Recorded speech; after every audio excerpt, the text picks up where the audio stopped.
Moc děkuji za to, že jste tady.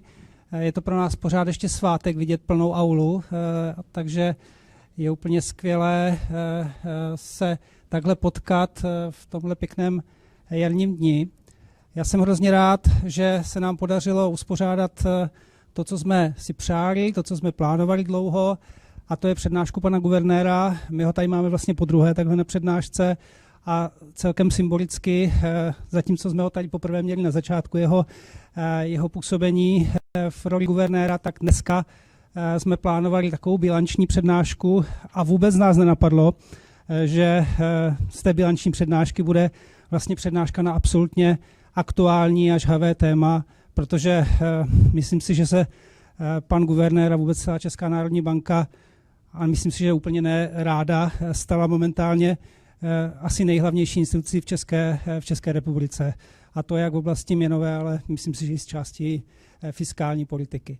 Takže já si myslím, že není potřeba představovat vůbec pana guvernéra a určitě není ani potřeba představovat téma, kterému se dneska budeme věnovat, protože v kontextu toho, co vidíme kolem sebe, je jasné, že se budeme bavit o růstu cen, o inflaci a o tom, co může a nemůže Česká národní banka v této oblasti dělat.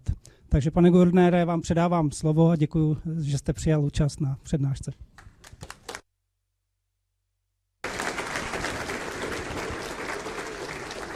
Tak vážený pane děkane, kolegyně, kolegové, dámy a pánové, děkuji za možnost tady vystoupit, jak správně říkáte, na sklonku svého působení v roli guvernéra České národní banky na Masarykově univerzitě, ekonomicko-správní fakultě, kde mám tu čest být i členem už druhé období vědecké rady.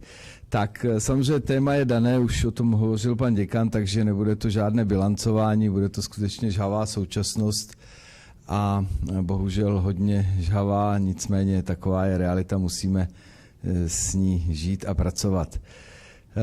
Já v té své přednášce budu se snažit uvádět nějaká fakta, nějaké naše analytické závěry nad těmi fakty případně a na konci také něco z naší poslední makroekonomické prognózy.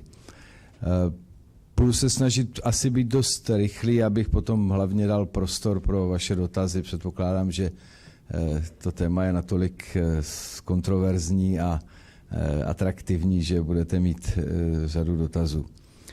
Tak jsme skoro v polovině roku 2022. Jak známo, na jaře 2020 přišla ta celosvětová pandemie COVID-19, která dramaticky zasáhla do fungování vlastně vesměs téměř všech zemí světa, zejména těch vyspělých ekonomik, velmi zapojených do té globální obchodní výměny a samozřejmě poznamenala i silně Českou republiku. COVID nějakým způsobem se ukázalo naštěstí, že to není konec světa. Jsme začali postupně překonávat a už tedy po tom prudkém propadu v roce 2020 ten rok 2021 přinesl určité oživení. V českém případě to oživení bylo ne tak silné, možná jako v jiných zemích. K tomu se ještě dostaneme, ale nicméně bylo citelné, byli jsme na nějaké trajektorii obnovy té ekonomické úrovně předcovidové a tím hlavním tahounem toho růstu v roce 2021 byla pochopitelně spotřeba, která samozřejmě doháněla to, co nemohla zvládnout v tom době uzavírek v roce 20 a částečně 2021. Navíc tady samozřejmě ta situace byla ještě více, řekl bych, promazávána tím, že ta fiskální kompenzace těch různě omezených příjmů mzdových nebo z podnikatelské činnosti byla výrazná i u nás. Navíc my jsme měli určitým způsobem vytvořen určitou zásobu úspor nejenom z té doby covidu, ale i z předcházející doby rychle rostoucích mezd. Samozřejmě v tom roce 2021 stále působily velmi silně ty poruchy v dodavatelských řetězcích, které na nás dopadají o něco více třeba než na některé jiné ekonomiky, a to z toho prostého důvodu, že my jsme ekonomika průmyslová, velmi silně zapojená do té mezinárodní výměny zboží, ale i služeb, a samozřejmě tím pádem to na nás dopadalo relativně silněji. My často používáme tento zvláštní indikátor makroekonomický, který se snaží měřit takzvanou mezeru výstupu, to znamená v podstatě ukázat, jestli ta ekonomika je blízko své rovnováze z hlediska ekonomického výkonu a z hlediska potenciálního ekonomického výkonu. Ten potenciál, to je, řekněme, jakási konstrukce teoretická, je to vlastně to maximum růstu, při kterém nevznikají žádné nerovnováhy v těch klíčových makroekonomických indikátorech. Pokud je ta ekonomika roste rychleji, než je ten potenciál, samozřejmě přehřívá se, vznikají určité nerovnováhy, zejména většinou viditelné právě v té oblasti cenové, ale i třeba na trhu práce. A nebo naopak ta ekonomika je podchlazená a potřebuje nebo zasloužila by si z makroekonomického hlediska nějakou podporu, ať už monetární nebo fiskální politikou. Tady, přestože jsme vlastně byli stále z hlediska absolutního výkonu pod tou předpandemickou úrovní, tak podle aspoň našich analýz tady vidíte dva modely, dva způsoby měření toho potenciálu, tak jsme už v tom roce 2021 vlastně postupně zase se dostávali do toho módu té přehřívající se ekonomiky, tak jako jsme v něm byli dlouhá léta, někdy od toho roku 16 až do příchodu covidu, což samozřejmě má významný vliv potom na ten budoucí rozvoj těch inflačních tlaků. Hlavní sektory výrobní jsou samozřejmě poznamenány tím covidovým výkyvem, takže ty časové řady vypadají divně, ale prostě pokračuje nějaká obnova v průmyslu i ve stavebnictví. Ve stavebnictví samozřejmě mnohem jaksi snadněji, že to stavebnictví netrpí tolik těmi problémy s dodavatelskými deficity, s dodavatelskými různými poruchami. Navíc také nebylo, řekl bych, v minulosti tak rozjeté, jako byl třeba ten průmysl, takže ten propad toho průmyslu je mnohem v relativním smyslu citelnější. Průmysl stále vlastně trpí celý rok 2021, ale i tento rok stále slyšíme o různých problémech s komponenty, materiály, a to nejen z pohledu cenového, ale zejména i fyzické dostupnosti. Nakonec to hezky ukazuje tento oblíbený graf, který vlastně připravuje ČSÚ z těch pravidelných šetření v podnicích, kdy se ptá na největší bariéry růstu v nefinančních podnicích, a vidíme, že ten žlutý pruh se významně rozšířil v čase. Máme tady vlastně období od prvního kvartálu 17 až do prvního kvartálu tohoto roku, kdy vlastně nejvýraznější je právě ten nedostatek materiálů, zařízení, komponent, vlastně toho, z čeho se vyrábí nebo co se skládá a z toho ten výrobek vzniká. Máme tam samozřejmě, vidíme, že rozhodně problémem dneška není nedostatečná poptávka, v tom je zvláštní situace, někdy slyšíme takové ty žurnalistické termíny krize a tak dále. V tom ekonomickém slova smyslu to vlastně není krize typická poptávková, prostě protože poptávka, jak vidíme i tady na tomto ukazateli, který samozřejmě je jeden z mnoha, není ten hlavní problém. Dokonce u těch průmyslových podniků v průměru se zdá, že to až tak teď silně nejsou ani zaměstnanci. Bylo tomu tak až do toho covidu. Tam vidíte, že ten červený pruh výrazně převažoval, ale Dneska už třeba v průmyslových podnicích, samozřejmě to je nějaké průměrné číslo. Teď to, co říkám, jsou jakési paušální tvrzení. Je jasný, že najdete v různých podnicích velmi specifickou situaci. Tak pokud je o trh práce, naši kolegové, nebo moji kolegové z měnové sekce používají už delší dobu tento souhrnný kombinovaný index LUSI, který v sobě zahrnuje ty různé složky trhu práce, tak jak je tady vidíte dole na těch vysvětlivkách barevných, to znamená vývoj mezd a nákladů s tím spojených, ale je tam samozřejmě zaměstnanost, nezaměstnanost, poptávka po práci, některé další dílčí ukazatele jsou nějakým způsobem integrovány do tohoto indexu a ten index má za úkol právě měřit určitou míru rovnováhy na tom trhu práce. Vidíme, že zhruba někdy od toho roku 16 s vrcholem někdy v roce 18 nám výrazně ten trh práce se přehříval a byť tedy covidu došlo k určitému schlazení, což se čekalo, tak vlastně to schlazení nebylo tak silné, jak se čekalo a nebylo určitě dostatečné z pohledu těch tlaků, mimo jiné inflačních zejména, které vznikají právě také z toho trhu práce. Tak tady nakonec vidíme to též dokumentováno nějakým mezinárodním srovnáním. Toto je samozřejmě nějaké poslední dostupné číslo, ale já nevím, jestli ho tam mám, nemám. Kdybychom si tam dali časovou řadu, tak vlastně to postavení Česka je dlouhodobé.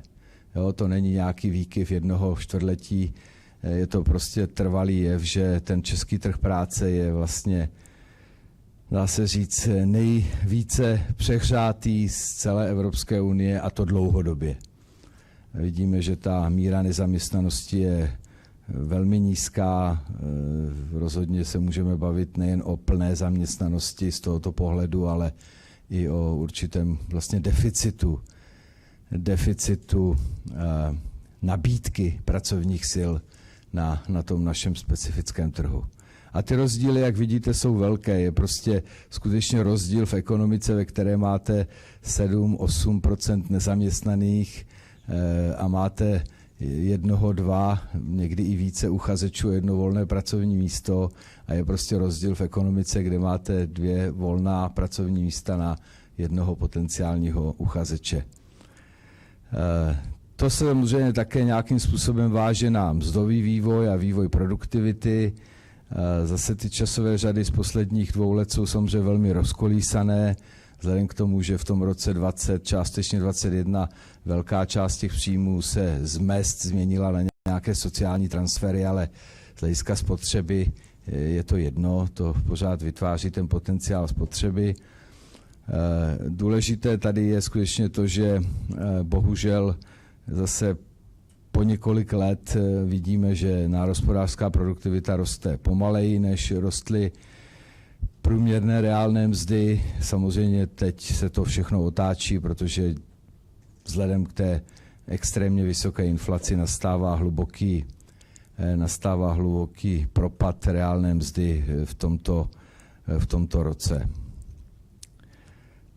Tak pokud je o strukturu inflace, která je tím naším hlavním bodem našeho zájmu a samozřejmě našich opatření, tak ta struktura odráží obě ty hlavní, řekněme, strany mince, jak tu stranu nabídkovou, to je samozřejmé, to všichni vidíme, máme tady extrémní nárůst cen energií s těmi nedostatky v dodavatelských řetězcích, samozřejmě roste cena těch komponent, materiálu, polotovarů, surovin nebo dalších prostě součástí toho výrobního řetězce a samozřejmě, že to je klíčový prvek. Ale vedle toho je nepochybné, že u nás také výrazný podíl na té inflaci a na její genezi, zejména už počínaje tím brzkým postcovidovým obdobím a do jisté míry už předcovidovým obdobím, k tomu se dostanu, tak samozřejmě má i ten domácí vývoj, který se rekrutuje hodně z toho trhu práce. Přidává se k tomu samozřejmě trh nemovitostí a samozřejmě taky třeba fiskální záležitosti, ale k tomu se ještě všemu dostanu. Co je možná důležité u nás, je skutečně mimořádně vysoký podíl té jádrové inflace. Jo, což zase dokumentuje, že velká část té inflace má domácí, do značné míry poptávkový charakter. Já tady asi nemám ten graf, kde se porovnává ta porovnatelná část jádrové inflace nebo jádrová inflace v porovnatelných kategoriích s našimi partnery v Evropské unii a my, i když jsme v té celkové inflaci zhruba na tom 3. místě a těmi pobaltskými zeměmi, tak v té jádrové inflaci jsme zdaleka nejvýš ze všech zemí. Samozřejmě, že v tomu se ještě taky dostanu, v tom našem příspěvku té jádrové inflace má významný vliv i to takzvané imputované nájemné, které ale v těch srovnatelných číslech není, protože ECB, eurozóna nepoužívá tuto část inflace ve svém oficiálním indexu, tom harmonizovaném, nezahrnuje do něj. Zatím oni mají teď projekt, kterým to chtějí změnit, ale zatím to nepoužívají. Tady vidíme, že stejně rychle rostou, zase je to něco velmi netypického v minulosti, zejména stejně rychle rostou vlastně jak obchodovatelné, tak neobchodovatelné statky. Vidíte, že v minulosti samozřejmě ty obchodovatelné rostly mnohem pomaleji, protože to je zase pochopitelné, tam probíhá volný pohyb zboží přes hranice, tam samozřejmě ta konkurence je, řekl bych, téměř dokonalá, kdežto samozřejmě u těch neobchodovatelných je to vždycky komplikované, to jsou zejména služby, ty se váží na to místo toho poskytování, většinou poskytování té služby a zejména v ekonomice, která třeba má nižší mzdovou a cenovou úroveň, je logické, že tyto části, tyto položky cenového spektra rostou rychleji. Teď vidíme, že vlastně obě rostou téměř stejně a to je mimo jiné taky znak takové velmi, velmi zvláštní situace.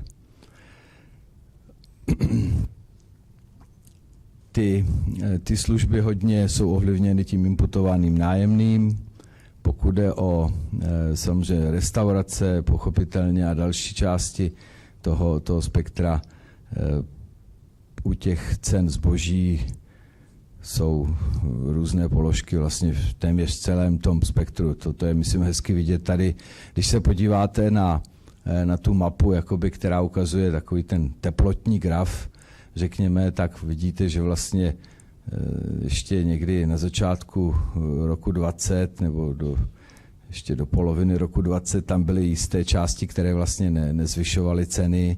Byly tam některé položky, které prostě byly modré, tady na tom grafu dnes vidíme, že bohužel všechno je tam červené a stejně tak na tom z vašeho pohledu levém grafu sloupcovém, tam je vlastně ukázáno, jak se zrovnoměrnilo z hlediska růstu to rozdělení podle jednotlivých kategorií cen.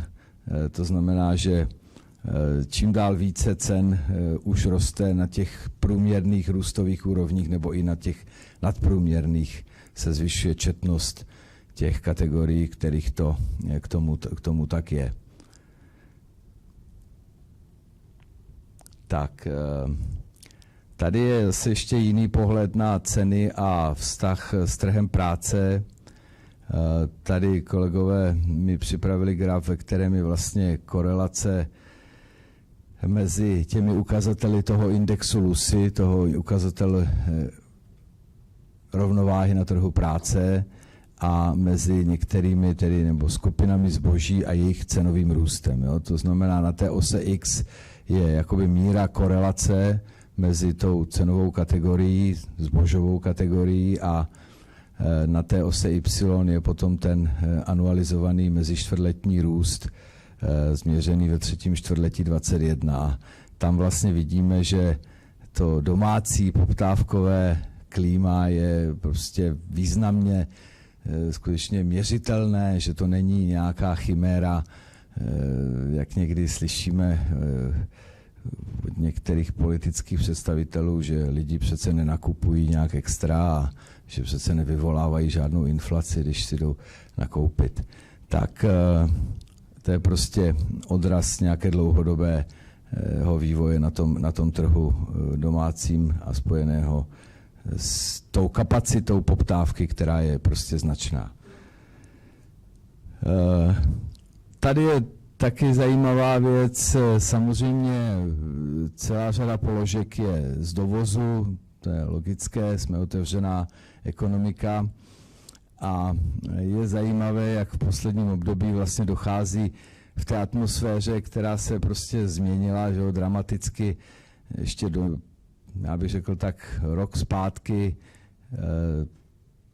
možná zejména tedy do toho covidu určitě, když jste se bavili s lidma z biznisu, z obchodu, tak oni byli velmi ostražití k tomu uvažovat o nějakých změnách svých cen, jo?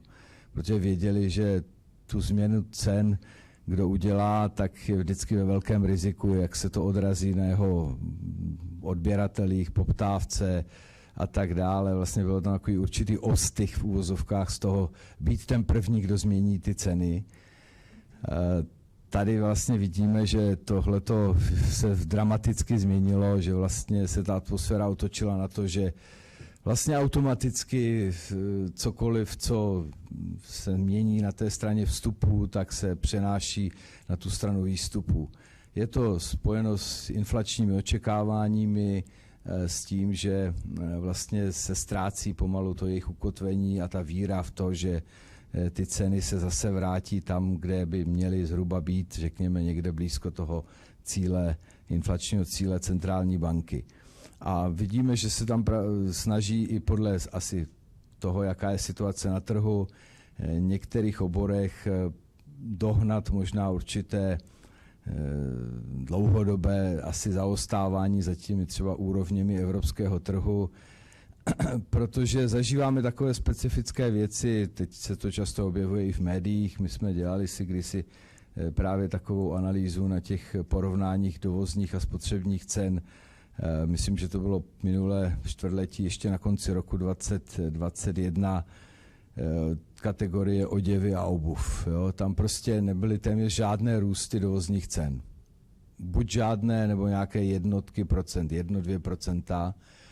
A těch domácích cen ve stejném období, nebo i když se udělalo nějaké časové zpoždění, já nevím, minus měsíc, 2, tak prostě tam jsou růsty 20, 30, 40%. Jo.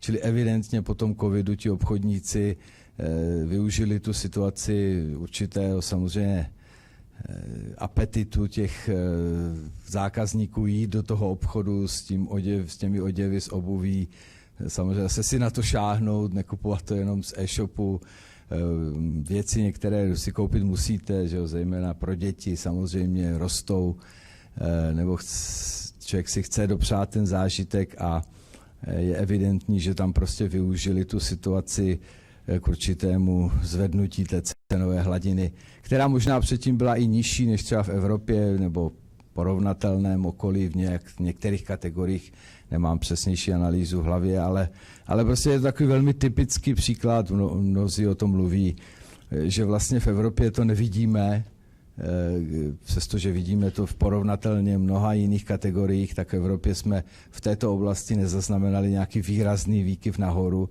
Celkem logicky, protože ty dovozní ceny, většina toho se dováží do Evropy, se neměnily skoro a u nás máme prostě poměrně velký skok. Takže to jenom chci tím dokumentovat, jak důležitá jsou ta očekávání, ta změna té mentality, toho přístupu ve všech stupních toho řetězce výrobního i obchodního, kde se ta cena tvoří. A samozřejmě na konci musí být ten spotřebitel, který je ochotný tu cenu zaplatit. A to je všechno u nás nějakým způsobem splněno, nebo až do nedávna, samozřejmě to se postupně vytrácí. A to je součást toho růstu těch cen. Tady je dlouhodobé porovnání té naší inflace, té srovnatelné HICP, to znamená bez imputovaného nájemného, s vývojem v EU.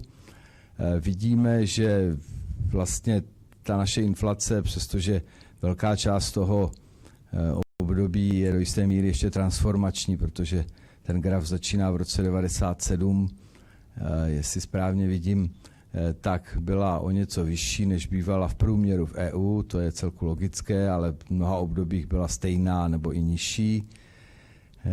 Na konci tedy samozřejmě my dneska jsme hodně výš, nicméně ta Evropa je historicky nejvýš, kdy byla a vlastně taky je to výkyv, který, když ho pak vidíte v té časové řadě, tak vidíte, jak je mimořádný z hlediska té naší současné nebo minulé zkušenosti. Tady vlastně máme tu inflaci za jednotlivé ekonomiky v březnu 2022 v tom porovnatelném indexu. To už jsem komentoval nějakým způsobem. Zatímco v té nezaměstnanosti jsme na konci, tak tady jsme vepředu. Tak jako myslím, že to taky je taková hezká makroekonomické cvičení.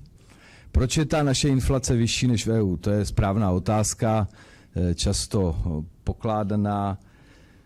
Samozřejmě je to kumulace celé řady důvodů, které to jádro je stejné, to je to, kde je ta naše inflace víceméně stejná, podobná, a pak jsou některé věci, které u nás jsou mnohem výraznější. Pokud jde o tu energetickou politiku, tak řekněme, že to jakoby je stejné, ale de facto není, protože de facto žádný, podle mého názoru, energetický evropský trh nefunguje. Existují nějaké regionální evropské trhy, na kterých se nějakým způsobem obchoduje. Do toho ovšem vstupují regulátoři, řekl bych, národní, a máme dneska řadu zemí, které různým způsobem zastropovaly ceny, které různým způsobem prostě mění ten dopad k tomu konečnému spotřebiteli, ale to je věc, která je přechodná, samozřejmě to se potom projeví časem.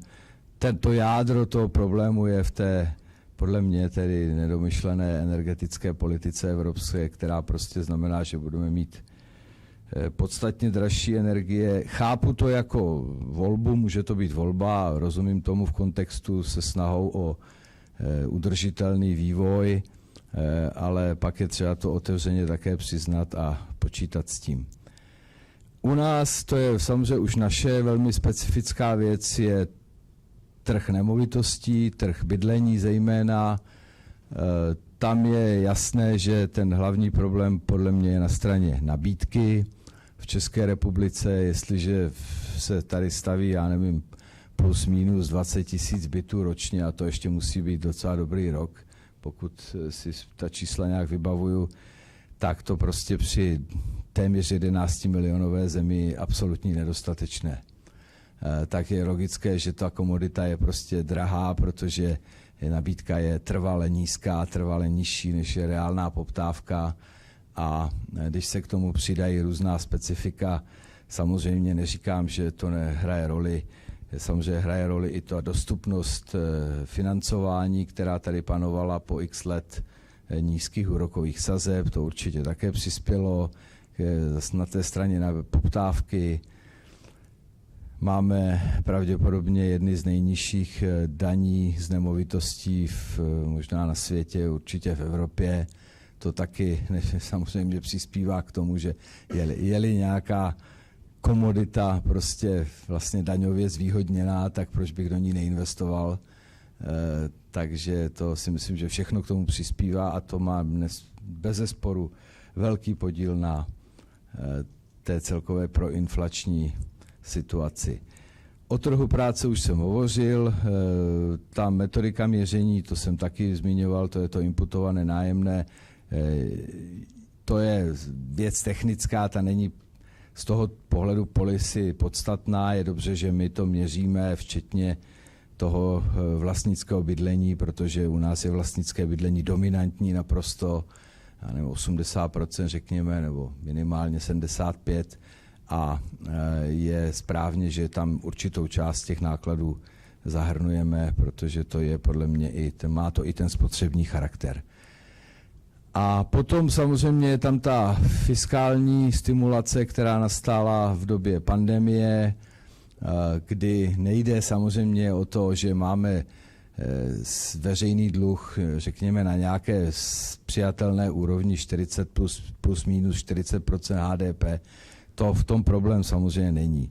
Problém je v tom obrovském skoku těch průběžných deficitů veřejných financí, kdy jsme byli zvyklí na téměř vyrovnané veřejné finance, nebo řekněme na nějakém deficitu v tom rámci, který se považuje za zdravý, tak řekněme do 1% plus minus toho strukturálního deficitu, a najednou prostě jsme v deficitech 6, 7, 5 plus minus, či mnohonásobně vyšších. Z 50 miliard jsme na 500 miliardách, 300 miliardách, čili jsou to prostě násobky. A ta změna, ten skok samozřejmě nemůže nemít vliv na celkovou poptávku, když se to odehraje v takto krátké době zejména, a samozřejmě přilévá ohně do toho inflačního kotle. Všechno bych bral, neměl bych s tím žádný problém téměř, kdyby to bylo skutečně spojeno s tou jednorázovou pomocí v době covidu. Tam by asi nebyl žádný problém, i kdyby ta pomoc byla svým způsobem štědřejší, ale pokud se k tomu ještě připojily strukturální vlastně systémové změny dramatického snížení daně z příjmu, což my jsme naprostá výjimka v Evropě. Já o žádné zemi, která by to v této době v takové situaci udělala, nevím. No tak je to dost jako otrávená směs a budeme s ní bojovat ještě mnoho let, protože samozřejmě je to obrovské politikum a nakonec to bude muset být vyřešeno politicky v podstatě, o nic jiného nejde. Buď budeme mít ty veřejné služby, které máme a které ta země má ambici mít a všichni považují za standard a diví se, že nemáme tolik peněz ve školství a ve zdravotnictví a já nevím, že důchody nějaké jsou nebo nejsou. No ale pak samozřejmě se nemůžeme divit, když nedáváme ty daně, že jo, prostě. Takže to je jasné. To přijde určitě na přetřes brzké době.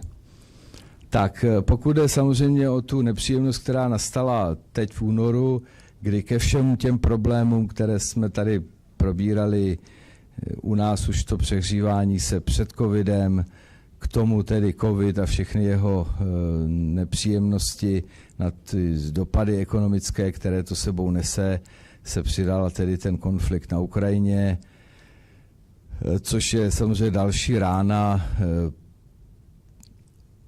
ať už z hlediska těch přímých nákladů, což u nás není tak dramatické, protože přímý vývoz do těchto zemí, Ruska, potažmo Běloruska a na Ukrajinu je omezený, nicméně není nevýznamný přes EU a Německo, zejména německá ekonomika samozřejmě je velmi angažovaná v těch na těch mimo EU trzích, protože je prostě obrovská, průmyslově orientovaná, to EU ji neuživí samu o sobě, proto jsou Němci tolik aktivní a byli aktivní v tomto teritoriu, ale samozřejmě v Číně a všude jinde.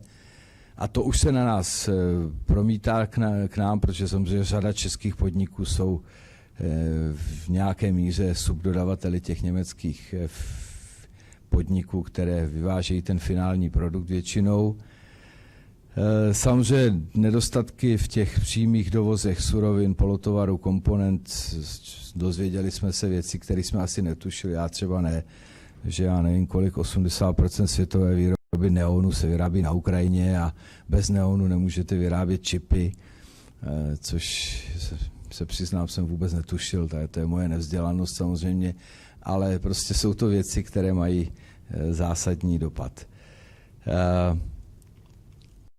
Samozřejmě ten šok se nějakým způsobem promítá dál. U nás tedy ještě máme k tomu ten obrovský příliv běženců, což krátkodobě nějaká fiskální a organizační zátěž. Dlouhodobě by to samozřejmě mohlo být pozitivní a já věřím, že bude do jisté míry pozitivní, ale je to komplikace, to je jasné. Takže k tomu problému, který jsme měli, se nám přidala válka. Tady máme takové jenom grafické znázornění toho, že kromě těch známých, neznámých, máme ještě neznámé, které už vůbec jako odhadovat je strašně složité. Kromě těch problémů, které jsme teď zmínili, tak samozřejmě jistě slyšíte o tom, že v Číně probíhá nějaká další fáze covidu a toho nelítostného boje s ním, který spočívá v tom, že se zavřou prostě různá velká města, samozřejmě nejezdí lodě, nejezdí kontejnery, což prostě vzhledem k té váze čínské ekonomiky a podílu na některých těch globálních řetězcích je zase veliká komplikace. Takže tady vidíme nějaký index mezinárodní, který se snaží měřit ty přetížení těch řetězců a nedostatek vstupů v eurozóně. Vidíme, že jsme pořád na těch extrémních úrovních. Ten graf samozřejmě nemusí být úplně aktuální, ale je to asi to poslední, co jsme dokázali sehnat. A ta situace se mírně asi zlepšuje v čase, ale velice pomalu. Z hlediska fiskální politiky tak vláda nastoupila s takovou sympatickou ambicí začít krotit ty deficity, což je, myslím, správně. Samozřejmě do toho teď ovšem přichází ten ukrajinský problém, takže část toho nebude možno asi naplnit. Každopádně z hlediska ekonomického růstu ta fiskální politika tím, že postupně vypustila ty různé covidové podpory, bude vlastně mít negativní, zatím to tak vypadá, anebo možná neutrální příspěvek, pokud je o ten růst HDP z hlediska toho takzvaného fiskálního impulzu. Tak pokud je o měnovou politiku, tak já už jsem mluvil o tom, že ta naše inflace skutečně má jak nákladové, tak poptávkové jako faktory u svého zrodu. My jsme samozřejmě nikdy neříkali, že porazíme nákladové faktory z globální ekonomiky, to je samozřejmě nesmysl. Nikdo nic takového nechtěl a nedělal. Víme, že to musíme nějakým způsobem nechat prostě projít, ale zároveň víme, že nemůžeme mlčet a pasivně přihlížet tomu, pokud ty nákladové tlaky postupně prosakují do myšlení a konání těch ekonomických agentů z pohledu té domácí ekonomiky. Protože jedna věc je, jak už jsem to uváděl na tom příkladu těch podniků, prostě ta mentalita těch očekávání se dramaticky změnila a to, co předtím byla vidět léta, takovou snahu tlumit různě ty vstupy, pokud se zvyšovaly jejich ceny, tlumit to nějakým způsobem v těch kalkulacích, tak dneska naopak vidíme, že možná někteří jednají dokonce i až aktivisticky v tom smyslu, že už to, co je na cestě, tak už zakalkulovávají do těch svých cen výstupních, protože v podstatě samozřejmě se cítí bezpečněji, ale hlavně zatím pořád cítí tu silnou poptávku a to, že to prostě uplatní na tom trhu. To se asi teď, jak říkám, bude postupně měnit, protože samozřejmě se budou měnit důchodová situace těch poptávajících, ať už v retailu, ale i v té podnikové sféře. Ono se o těch inflačních očekáváních těžce mluví z hlediska nějakého praktického příkladu, ale prostě ta empirie historická je jasná, i ta teoretická záležitost je mnohokrát dokumentovaná, vyjasněná. Prostě tato věc existuje a nelze k ní nepřihlížet, protože ona výrazně mění potom také to potřebu nastavovat ty parametry měnové politiky.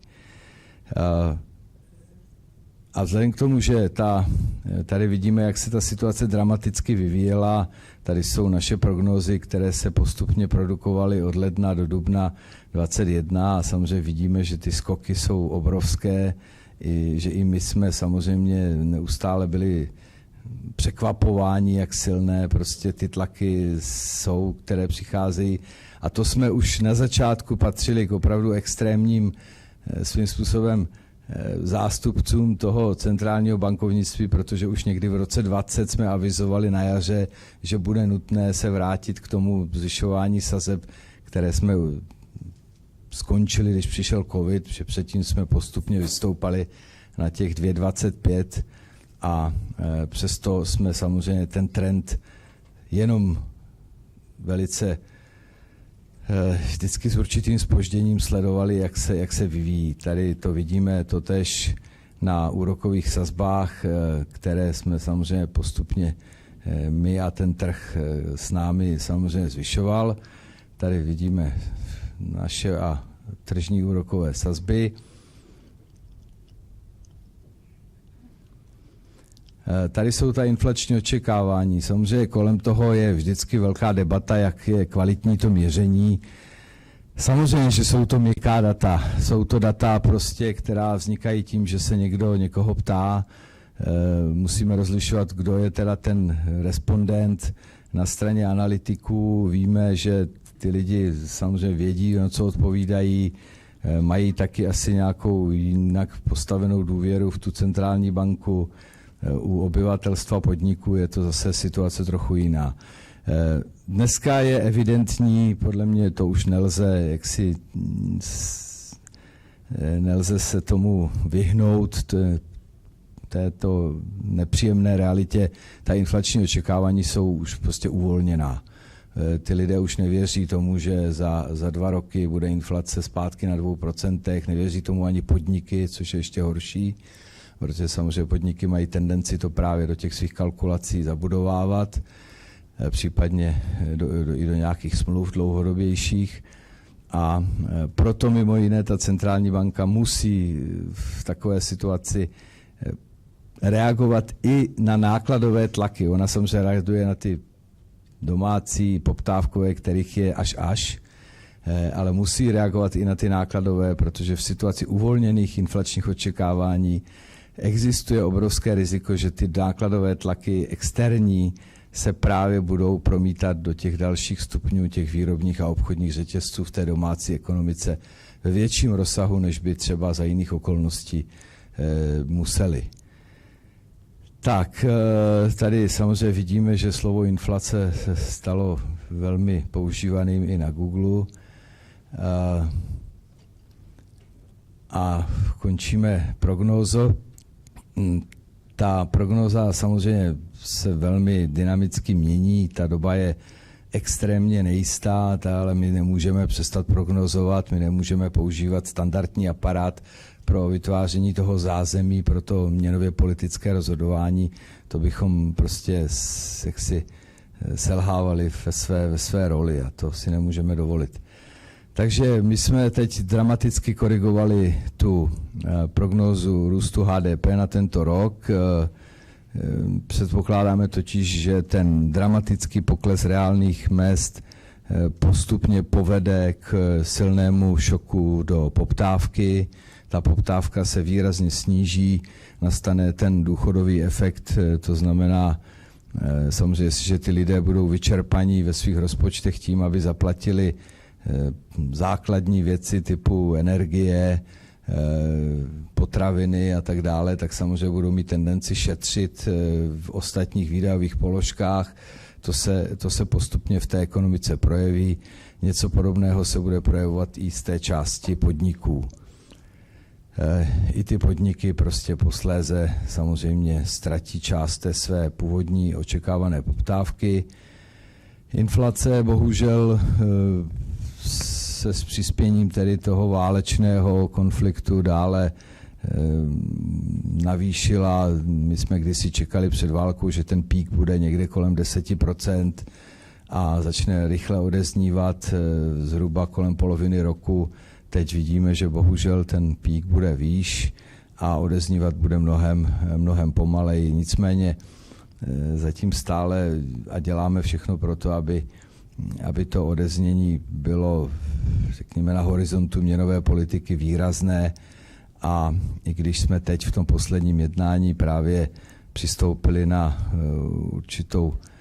určitý trade-off mezi prudkostí zvyšování těch sazeb a tím, že jsme se smířili s tím, že ten cíl bude dosahován pravděpodobně o něco později, než je standardní, navíc o 2 čtvrtletí, tak pořád prostě jak si držíme té standardní trajektorie tak, abychom dostali co nejrychleji do blízkosti cíle tu inflaci.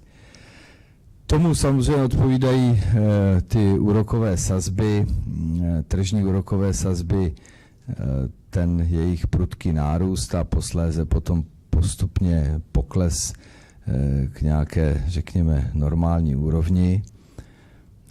Kurz koruny samozřejmě hraje teď velmi významnou roli, protože je to jistý stabilizátor.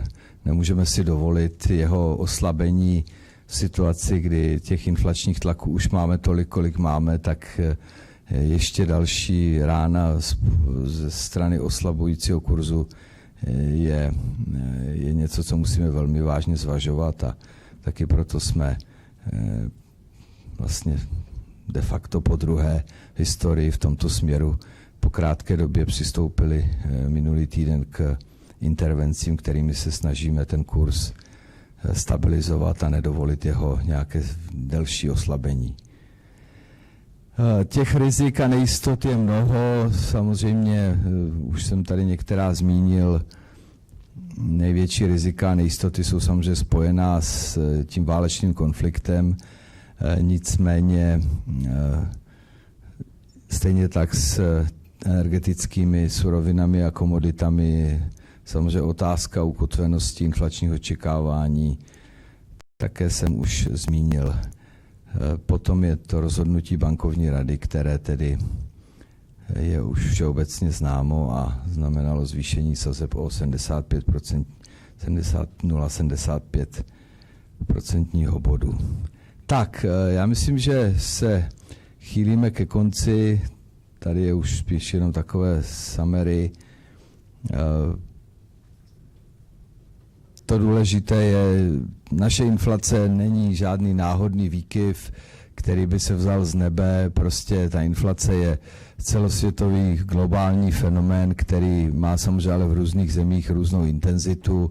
U nás se bohužel naakumulovaly výrazné domácí inflační tlaky spojené s silným růstem poptávky, ať už v tom předcovidovém období, posílené ještě výrazněji v tom covidovém období, včetně těch daňových změn, o kterých jsem mluvil, k tomu dlouhodobě přehřátý trh práce, trh nemovitostí, fiskální expanze a energetické ceny a k tomu nakonec válka jako jakási inflační prémie navíc. Tak, děkuji vám a samozřejmě jsem připraven na vaše dotazy.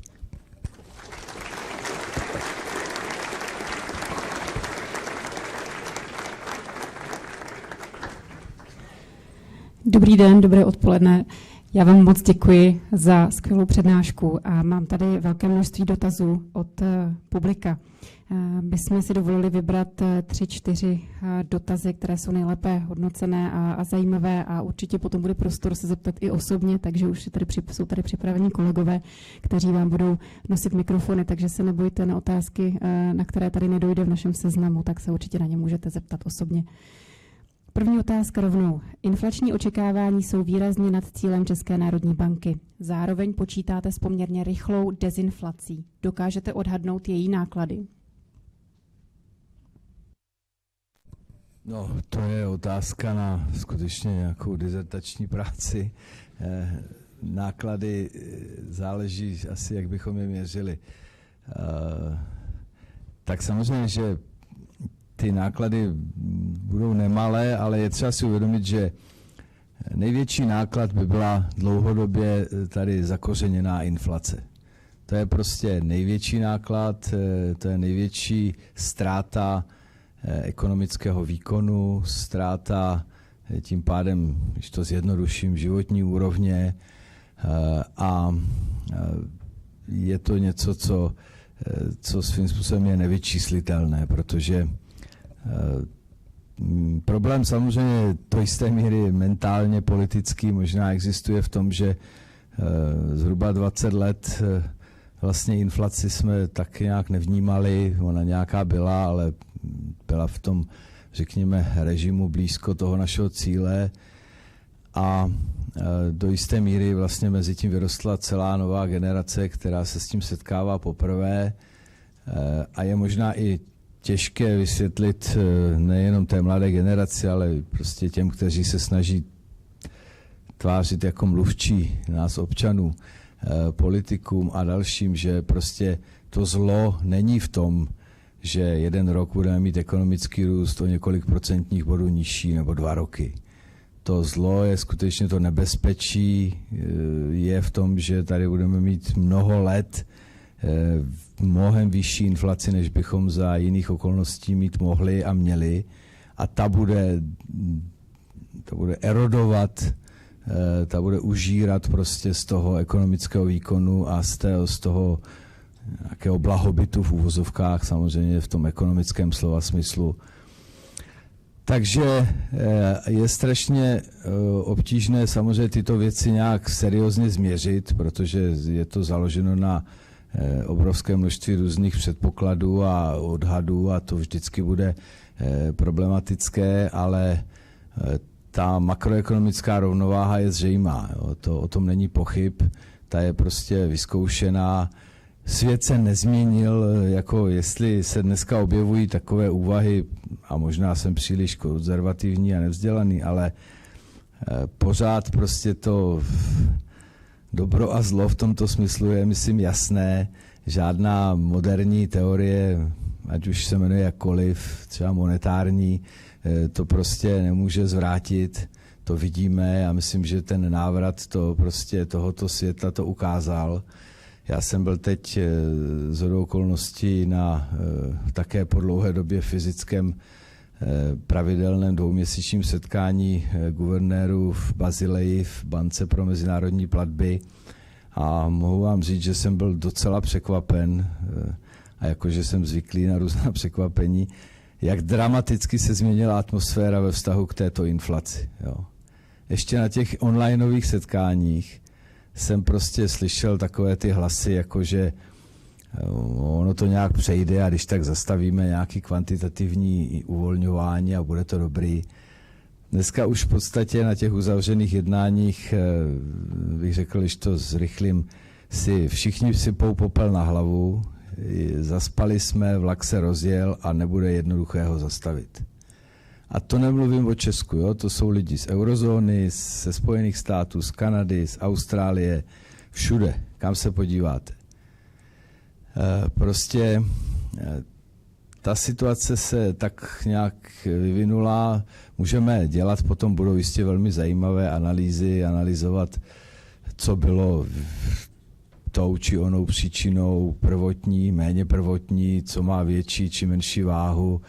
To bude jistě zajímavé pro možná nějaké akademické zkoumání, tím ho vůbec nepodceňuju, ale ta policy, to sdělení měnově politické je jasné, prostě nelze se tvářit, že to přejde, už nikdo nemluví o přechodné transitory inflation, už nikdo nemluví, prostě ve Spojených státech slyšíte lidi, řekl bych, napříč tím ekonomicko-politickým spektrem v podstatě jednoznačně všichni říkají teď Fed, jestli chce zachránit Ameriku a svoji kůži, tak musí hodně šlapat na brzdu a víme, že to bude jako hodně divoká jízda, ale bez toho to nepůjde. Takže já neumím vyčíslit náklady dezinflace v nějakém miliardách, stovkách miliard, ale jak říkám, ano, dezinflace prováděná monetární politikou je bolestná, není bezbolestná, znamená snížení ekonomického růstu, možná jeho snížení až někam na nulu, dočasně i do záporu, to všechno s tím souvisí, ale prostě bez toho se nepodaří zvládnout tuhletu záležitost. A to je mnohem důležitější, zbavit se té inflace, srovnat, řekl bych, tu nerovnováhu, prostě vrátit ten systém do rovnováhy a potom jak si fungovat plus minus normálně a zajistit ten potřebný ekonomický výkon. Moc děkujeme. Mám tady související dotaz. Měla by se změnit metodika výpočtu CPI, aby tento ukazatel lépe vystihoval současný vývoj cen? Šunka plus 20%, máslo plus 30%, plyn plus 200%, meziroční změna CPI 12%. To já myslím, že je věčné téma, to je něco jako, to bude vždycky určitá nespokojenost, záleží, kdo to počítá, ne takhle, kdo si dělá tuhletu analýzu pro sebe, nebo my, to je důležité říct, centrální banka nepočítá index spotřebitelských cen, jo. Oni se jako někde takové ty komentáře s tím lehkým perem, jo, to si tam zase napočítali na příkopech, něco, my nic nepočítáme. Jo, počítá to Český statistický úřad v souladu s nějakou metodikou Eurostatu, je na to prostě nějaký systém, který, pokud vím, seriózně nikdo jako nespochybnil, a to není, ta věc se prostě vyvíjí, ta je dynamická. Navíc dneska oni postupně přecházejí kdysi to bylo tak, že chodili takoví ti komisaři po obchodech, nebo možná paní komisařky a dívali se, kolik stojí mouka typu XY. Dneska oni dostávají skenerová data, jo, z velkých obchodních řetězců. Samozřejmě mají to doplněno nějakými vlastními asi kvalifikovanými odhady, nebo já nevím, dalšími analýzami, nejsem statistik, neznám tu technologii, ale je to vlastně čím dál, bych řekl, přesnější, jo, protože to gro tvoří ta skenerová data a tam to jako neokecáte, jo. Prostě není tam problém není, jo, v tom měření problém není. Já chápu, že každý máme jiný spotřební koš, někdo nekupuje cigarety a někdo je kupuje, no tak je to hrůza, že jo, stojí to 150 korun nebo kolik, já už ani nevím, já to teď většinou nekupuju nebo nekouřím většinou, takže ne, ale to byl špatný příklad, ale prostě někdo kupuje něco jiného a někdo zase jiné zboží, no tak vidí to prostě individuálně, mně se taky zdá, že ty ceny jsou mnohem víc než o těch 10%, ale ono dohromady to asi sedí, no. Dovolím si poslední otázku nyní. Nemyslíte si, že Česká národní banka měla vliv na rekordní růst cen nemovitostí, především mírnými podmínkami dosažení hypotečních úvěrů? A no tak všechno souvisí se vším. Podívejte se, mírnými podmínkami. Pokud je o úrokové sazby, tak ty byly prostě nízké, protože reagovaly na nějakou situaci. Asi se mohly z dnešního pohledu začít zvyšovat o něco rychleji a o něco více v tom předcovidovém období. Možná se nemuseli tolik snížit v tom covidovém období, ale to jsou jemné, to jsou jemné rozdíly, to je jemné ladění. Tam si myslím, že žádná fatální chyba, jaksi měnově politická, se nestala. Pokud je o ty podmínky z hlediska těch ukazatelů příjmových anebo z hlediska ukazatele LTV, tam vlastně bychom se mohli bavit o tom období covidu, kdy my jsme vypnuli ty příjmové ukazatele, protože jsme tak jako většina světa si mysleli, že ten trh se v rámci té krize prostě zarazí, schladne a bude se regulovat více sám. To se nestalo, tam jsme se spletli. Je třeba říct ale, že to se přihodilo vlastně všude ve všech téměř vyspělých evropských ekonomikách. Paradoxně v té krizi takzvané covidové rostly ceny nemovitostí, možná méně dramaticky jak u nás, ale rostly v některých zemích velice. Třeba vím, že mi vykládal chorvatský guvernér, tam strašlivě rostou ceny nemovitostí. Takže tam možná se mohlo, ale to byly podle mě nějaká malá procenta, která by to mírně změnila. Ono totiž pozor, A dneska to je vidět ještě víc, že teď to vyřešili samozřejmě ty dramaticky zvýšené úrokové sazby, takže ta dostupnost těch hypoték z tohoto pohledu je mnohem horší. Ale když se podíváte na ten trh, aspoň co říkají ty developeři, tak oni říkají, no ale u nás 50 i více procent lidí to kupuje cash, jo. Jako ne, že by cash z kapsy, ale prostě neberou si úvěr, jo. Takže tam stejně jako máte omezený dosah na tu poptávku na tom trhu jenom přes úvěrové kanály. Takže jako já si nezříkám nějaké dílčí odpovědnosti, mohli jsme být asi ještě více opatrní, ale zase, prosím vás, my primárně tady neřešíme problém sektoru bydlení. Jo? To není náš úkol, my na to nemáme mandát, ani samozřejmě schopnosti, prostředky. My se v rámci mandátu finanční stability staráme o to, aby banka na sebe brala přiměřená rizika, nebo všechny banky, které poskytují tyto úvěry. Jo, je třeba si uvědomit, že hypoteční úvěry jsou více než 50% veškerých úvěrů v bankách. Některých i výrazně více. Jo, takže my samozřejmě sledujeme tento trh z tohoto pohledu, ano, sobecky, toto nás primárně zajímá, čili my těžko házet na nás, jako to je, jak říkám, ten problém není až tolik v té poptávce, jo, ten problém je v tom, že není ta nabídka. Tak děkuji, já si dovolím předat slovo do publika, takže se prosím přihlašte a jedna z kolegyň určitě za vámi přijde s mikrofonem. Ďakujem pekne. Dobrý deň, pán Rusnok.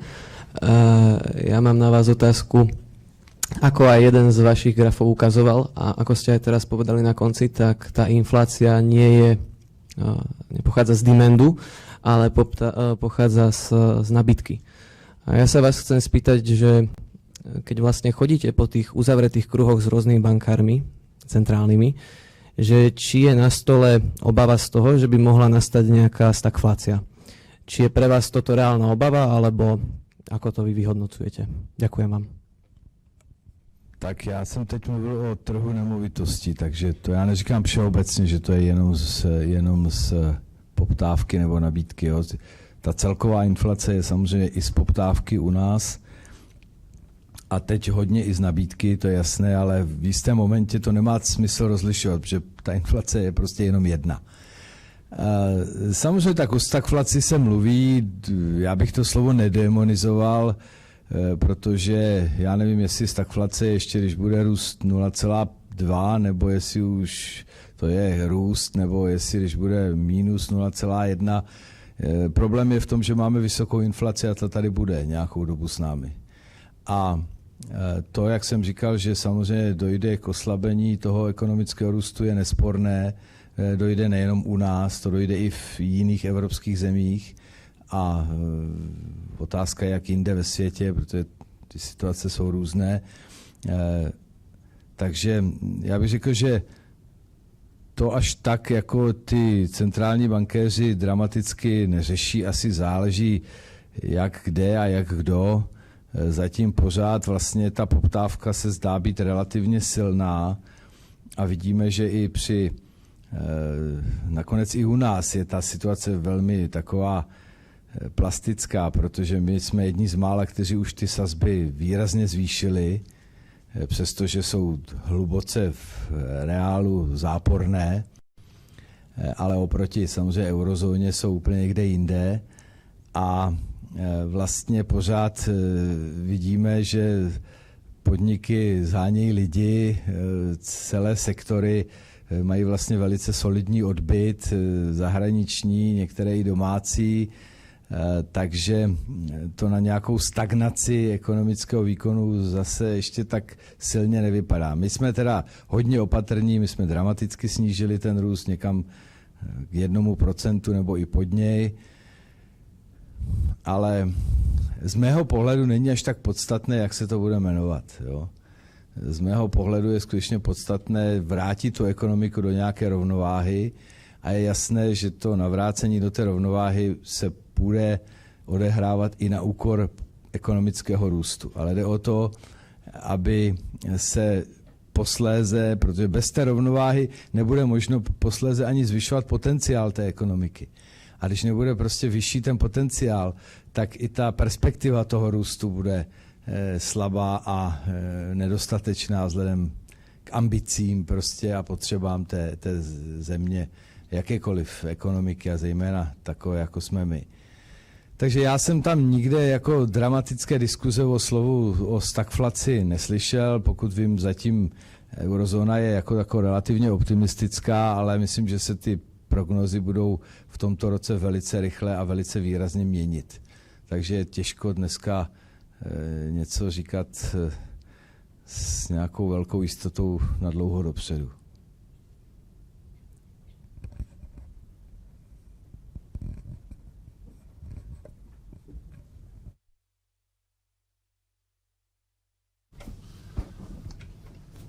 Děkuji. Díky, pane guvernére, za otevřenost, která mě vystrašila trošku. Vy jste říkal, naznačil jste, že centrální bankéři si sypou trošku popel na hlavu, že se někde zaspalo a že možná ta expanze, to uvolňování, mně to připadá, jako když člověk čte Friedmana, on neustále tvrdí, že nějaké hlídání cen, myslím, úrokové sazby je méně významný než hlídání v objemu peněz v ekonomice. A říká to docela tvrdě, on kritizuje FED úplně průběžně. Čili nemáte pocit, že opravdu to uvolňování byl základ, to kvantitativní uvolňování, a že diskuze okolo cen kapitálu jsou spíš vedlejší? Já bych mohl citovat z něho, ale vy ho znáte stejně dobře jako já. Děkuju. No tak já si nedělám zase jako ambice, že bych vám dokázal dokonale odpovědět. Tak to je tam, ono je třeba ty situace dost rozlišovat.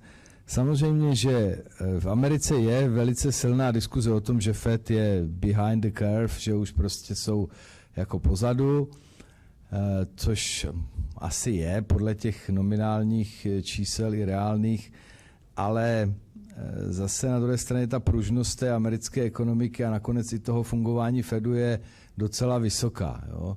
Oni, tam bych jako tu obavu nějakou zásadní dlouhodobě neměl, protože se mi zdá, že oni jsou schopni opravdu rychle otočit tím kormidlem, nakonec to teď avizují. Podívejte, udělali 50 bodů, já vím, že z našeho pohledu je to nějaký mírný krok, z jejich pohledu je to nejvíc za 22 let, tuším, nebo po 22 letech nikdy tam o 50 bodů nehajkli předtím, ale oni teď třeba avizují velice rychlý, to, co my samozřejmě neděláme, tak to ani nemusíme, my to nemáme, ale oni to mají, že oni dělali dlouho ten quantitative easing, nakupovali ty aktiva na trhu a teď vlastně dělají opačnou operaci, že je budou prodávat. A dělají ten quantitative tightening. Jo? A tam teď nemám v hlavě, možná mě někdo tady doplní, ale tam jsou objemy řádu desítek miliard měsíčně, v dolarech samozřejmě možná nějakých 90 miliard za kvartál, jestli se teď nepletu, bohužel si to nepamatuju, ale jsou to, vím, že mi někdo říkal, že to je na úrovni v podstatě to, co tam je, myslím, za kvartál, že to je na úrovni jednoho hajku 100 bodů. Jo. To, co oni prostě vrátí zpátky, stáhnou z toho trhu. Jo. Stáhnou z toho trhu. Že vlastně oni vlastně ty peníze vlastně z té bilance vypustí, že jo. Takže to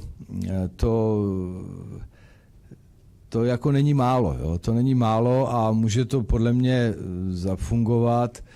Já samozřejmě neumím odhadovat tu dynamiku té americké inflace, ale myslím si, že ta Amerika si s tím je schopná těmito cestami poradit. Tam prostě ty kroky se zdají být velmi razantní. Jiná věc je ECB. Tam je prostě situace podle mě mnohem složitější, vzhledem k tomu, že ta prostě té instituce je jiná. Že jo? Je to prostě 19 zemí, každá má jinou situaci. Viděli jste ten graf, já nevím, kde to bylo, Estonsko nebo Litva mají 19% inflaci, mají stejné sazby na euru, na své domácí měně, jako má, já nevím, kdo byl na konci, jestli Malta nebo někdo takový, kdo má inflaci 4%. Jo? Takže tam to bude mnohem těžší a tam jsem opravdu sám na to zvědav, jak se to posune. Nevím, já fakt objem peněz v oběhu, víte, ono s tou kvantitativní teorií peněz je problém v tom, že nikdo neví, jak vypadá ta rychlost oběhu peněz a to prostě se strašně změnilo za minulý desetiletí a proto taky dneska už vlastně ta teorie kvantitativní zase takovou roli prostě v té praktické monetární politice nehraje, protože máme úplně jiné způsoby placení, máme prostě jiný, jo, takže ono jako to objem peněz je jedna věc, ale co si kdo pod tím představuje. Máte země, které mají obrovskou bilanci centrální banky, takže teoreticky je tam obrovské množství peněz a žádná velká inflace tam není. Jo. Typicky Švýcarsko třeba. Ukažte mi zemi, která má tak obrovskou bilanci centrální banky, jako má Švýcarsko, které k tomu bylo donuceno posledních 10 let neustále prostě intervenovat proti švýcarskému franku, takže vznikly obrovské devizové rezervy, které jsou tuším 140% HDP. To je prostě absolutně největší bilance centrální banky, kterou si dovedu představit. A žádná jiná větší, myslím, není a ve Švýcarsku je 2,5% inflace. Jo. Což je ale daný tím, že přestali intervenovat proti tomu franku a frank, jak jste si asi všimli, už je 1:1 s dolarem a za chvilku bude 1:1 s eurem. Jo. Takže to je ale zase jiná úplně situace specifická.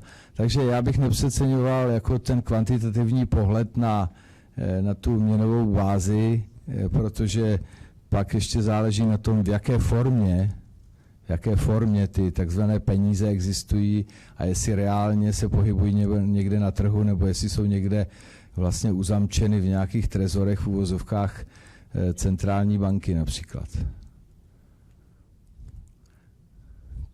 Tak tamhle kolega vzadu.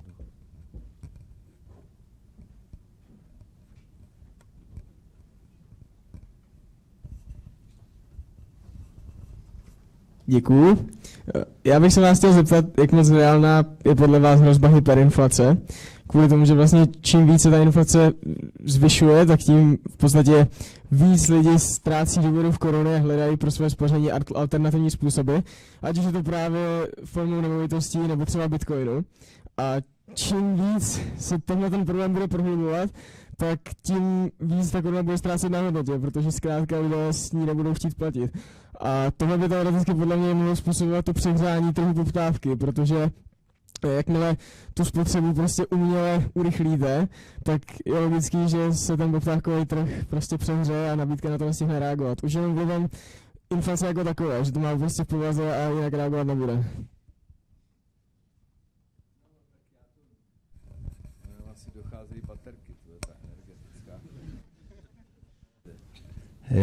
Já to nevidím na hyperinflaci, to myslím, že se nedožijeme, zaplať pánbu, ale rozumím vašemu dotazu a souhlasím s tím, že ta otázka ukotvení těch inflačních očekávání je naprosto klíčová.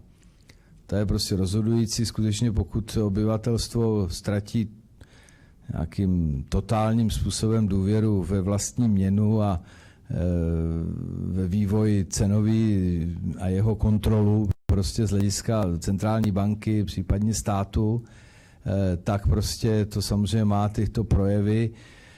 Může je to dočasně, a to může dočasně tu inflaci ještě prostě urychlovat. Jo, a rozhodně protahovat to období, ve kterém s ní budeme těžce bojovat. To je ten mechanismus, takhle je. A právě proto je potřeba, aby ta centrální banka velmi rozhodně a jednoznačně prostě dělala to, co dělat má, to znamená používala ty nástroje, které má k dispozici, i za cenu toho, že to někoho dočasně bolí, protože má dražší hypotéku, nebo nějaký podnik má holt dražší úvěr, to je jasné, že to bolí. Jo, ale jedině tak se vrátíme k tomu, že budeme důvěřovat návratu těch cen do té přijatelné úrovně blízko inflačního cíle.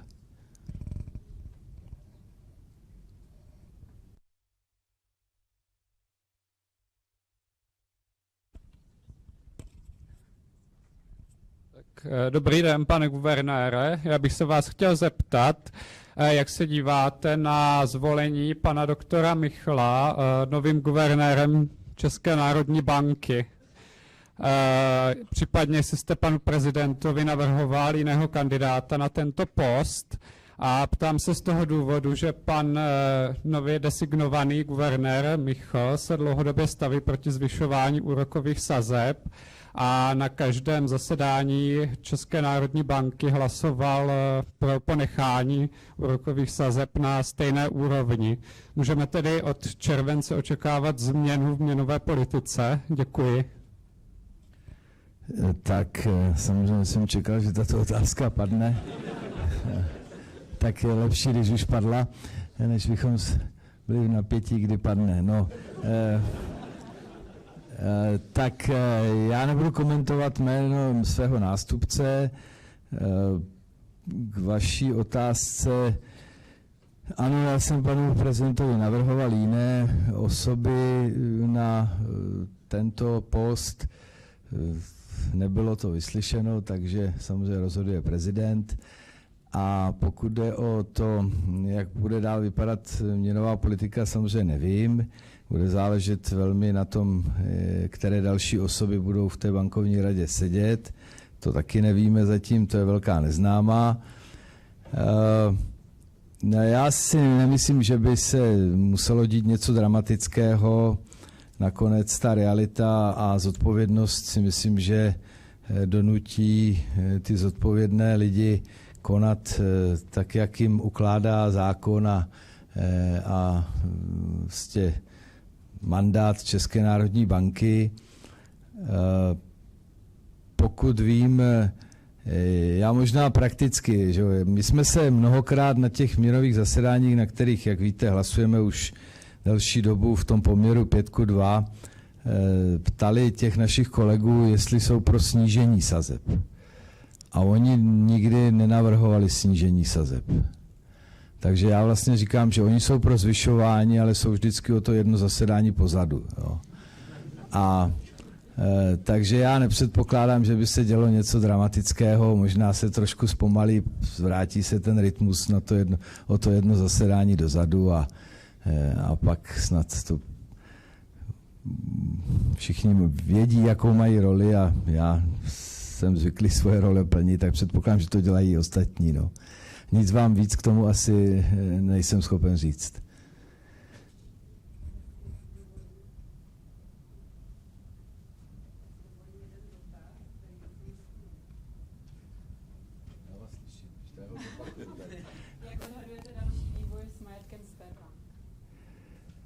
Další vývoj s majetkem, tak tam je dneska likvidátorka určená soudem, ta teď provádí nějaké takové rychlé due diligence, to znamená, musí mít seznam majetku, který tam reálně je, který prostě našla, že když se ujala té likvidace a plní tím pádem roli představenstva té instituce. A poté, co toto udělá, tak udělá porovnání pohledávky majetek, pokud to bude v nějaké rovnováze, včetně samozřejmě kapitálu. Jo. V tom majetku je důležité, že tam byl taky kapitál a ten byl poměrně solidní, že ta kapitálová vybavenost našich bank samozřejmě je velice jaksi robustní, tak by měla začít prostě uspokojovat ty pohledávky, no, ty věřitele. Takže já nevím, to je proces, který má svoje pravidla, běží pod kontrolou naší jenom metodickou a soudu. Podle toho, jak jsme tu banku znali před tím ranem, který na ní propuknul po válečné invazi Ruska na Ukrajinu, tak ta banka byla vybavená slušně, tam žádné jako deficity z hlediska solventnosti nebyly, tam samozřejmě problém byl v likviditě v ten moment, a takže to uspokojení by mohlo být velice slušné, ale já samozřejmě nevím, co se tam, my jsme proto taky velmi rychle tam udělali to předběžné opatření, aby se s tím majetkem nějak nemanipulovalo. Mělo by to uspokojení být podle mě solidní, jo, ale neumím říct, jak rychle to půjde, a vím, že zájemců třeba o ten jejich hypoteční biznis bylo hodně mezi bankama potenciálních, takže těžko odhadovat, ale mělo by to, pokud se nic mimořádného nestane. Tam je jedna technická nepříjemnost v tom, že ta Sberbanka je na nějakém americkém sankčním seznamu a oni mají problém, že jim i teď, když už je to vlastně entita, kterou neovládá ten původní akcionář, že je v likvidaci, tak různí subdodavatelé služeb, jako IT a zejména třeba z tohohle biznisu, jim chtějí vypovědět ty služby, jo, k nějakému datu. Tam je nějaký termín někdy v srpnu nebo kdy, a to by mohlo komplikovat jakoby technicky provádění té likvidace, ale to se řeší, tak snad se to nějak podaří ustát. No.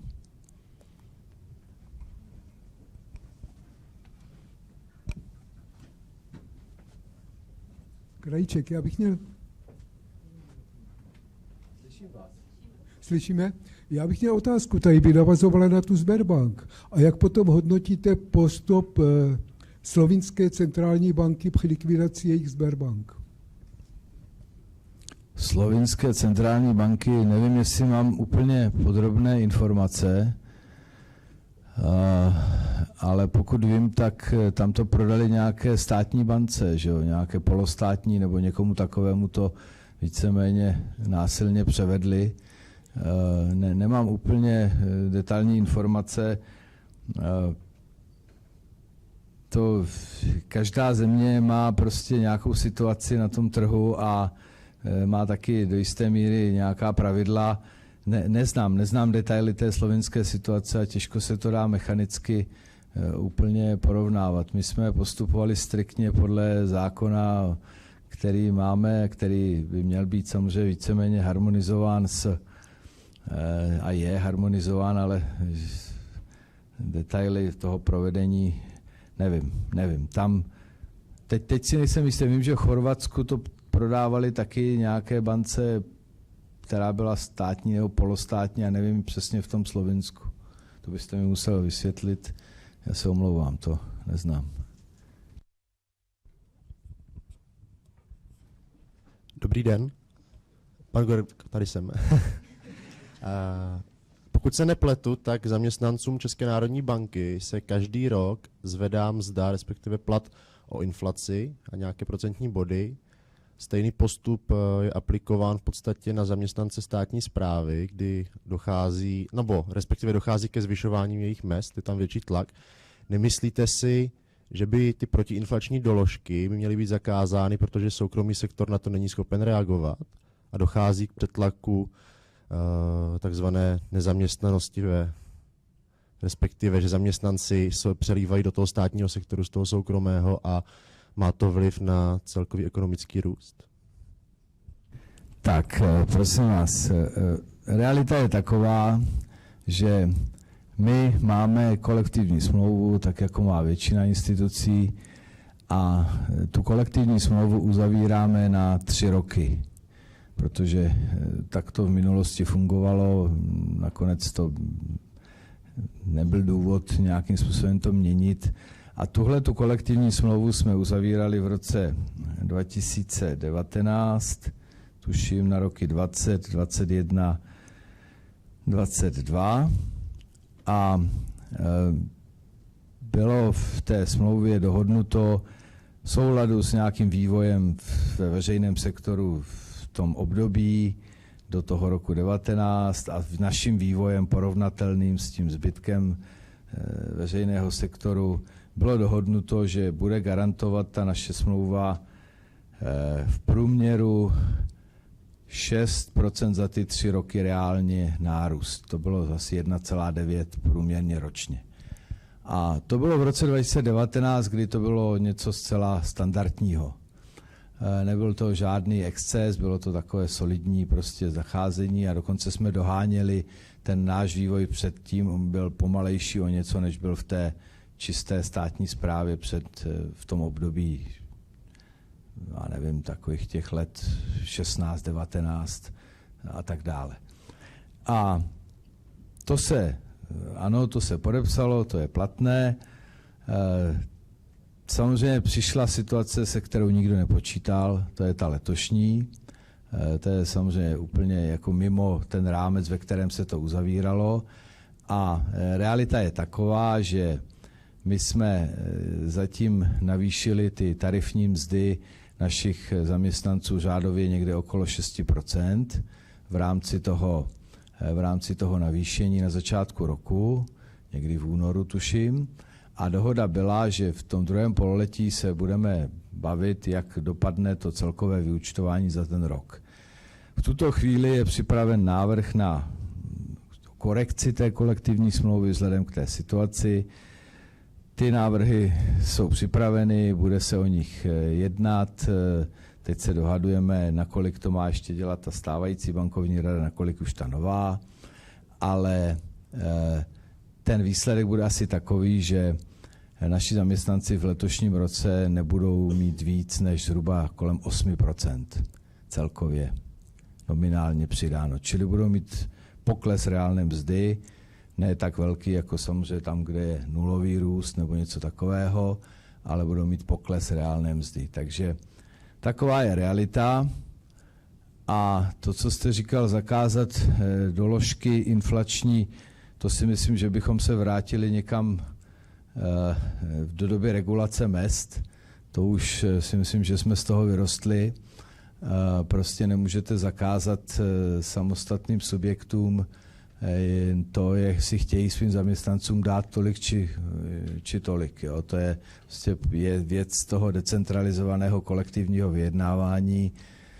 To není žádný příkaz zhora a každý subjekt, ať už je veřejný nebo soukromý, si tuto věc řídí podle svých pravidel, možností a je to na něm. A myslím, že by se to nemělo řešit centrálně, že to nefunguje a mohlo by to vést více škody než užitku nakonec. Jo, jinak samozřejmě rozumím tomu, co říkáte z hlediska inflačních doložek. To samozřejmě, pokud by se to stalo jakým pravidlem ve smyslu, ono vždycky jsou v těch mzdách nějaké inflační jako doložky. Jo. To je otázka, jestli jsou tam na papíře, nebo jestli se projeví v tom kolektivním vyjednávání jako nějaká retrospektivní kompenzace nějakého růstu cen. Vždycky se mzdy budou nějakým způsobem vázat na vývoj cen. To je jasné. A to, jestli soukromý sektor nebo veřejný, to bych se do toho nepouštěl, protože to si myslím, že je velmi hrubá diskuze, paušální, protože soukromý sektor, co to je? Že? To je prostě všechno možné a zase dávat jim nějaká paušální pravidla, podle mě by bylo špatně. A veřejný sektor samozřejmě taky není úplně homogenní, jsou instituce, které mají nějakým způsobem jsou navazány na státní rozpočet, pak jsou ty, které nejsou, jako například my, takže to taky se těžko nějak paušalizuje. My nejsme součást státní správy přímo de jure, nejsme ve státní službě, máme normální zákon o mzdě, takže nelze to podle mě tak jako paušalizovat. Já se zase vlomím s jednou otázkou z publika, kterou máme na slajdu. V dnešní době se často mluví o vlivu fiskální politiky na inflaci. Za jak velkou část současné inflace v uvozovkách vděčíme zrušení superhrubé mzdy? Zase, tak můžeme udělat nějaký hrubý propočet,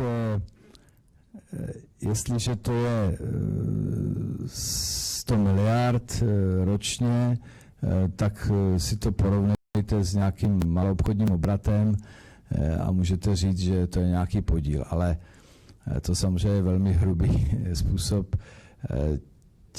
Těžko to vyčíslit, rozhodně to je nezanedbatelný efekt. Jo. Prostě je to 100 miliard. Samozřejmě, že těch 100 miliard se všechny neobjevily na trhu hned a neobjeví se tam hned. Nějakým způsobem se procházejí nějakými rodinnými rozpočty, někde jdou více do úspor, někde méně do úspor. To je opravdu těžko vyčíslitelné takovýmto způsobem, ale prostě je to výrazné posílení té poptávkové kapacity.